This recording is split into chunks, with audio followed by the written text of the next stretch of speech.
గోంగూరతో చాలా వెరైటీలు ట్రై చేసి ఉంటారు కదా, కానీ ఎప్పుడైనా ఇలా వంకాయ బెండకాయ వేసి ట్రై చేశారా?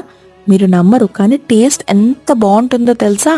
ముందుగానే ఒక కడాయి పెట్టుకొని ఆయిల్ యాడ్ చేసి హీట్ అయ్యాక వెల్లుల్లిపాయలు ఎండుమిరపకాయలు పోపులు వేసి మంచిగా ఫ్రై చేసుకోండి.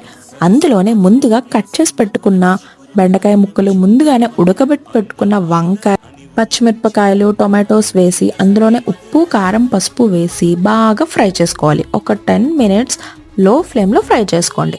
కొంచెం ఉడికాక అందులోనే మనం ముందుగా ఉడకబెట్టి పెట్టుకున్న గోంగూర యాడ్ చేసేయండి. గోంగూరలో ఏమీ యాడ్ చేయలేదండి, ప్లెయిన్ గోంగూర జస్ట్ ఉడకబెట్టుకుని మెదిపేసి అందులో వేసేసేయడమే. కన్సిస్టెంటీ తగ్గట్టుగా కొంచెం వాటర్ యాడ్ చేసుకోండి. సాల్ట్ కారం కూడా చెక్ చేసుకుని అడ్జస్ట్ చేసుకోండి. 15 minutes మీడియం ఫ్లేమ్లో ఉడకబెట్టుకుంటే అంతా ఉడికిపోతుందండి. స్టవ్ ఆపేసేయండి. చూసేసారు కదా, చాలా ఈజీ కదా.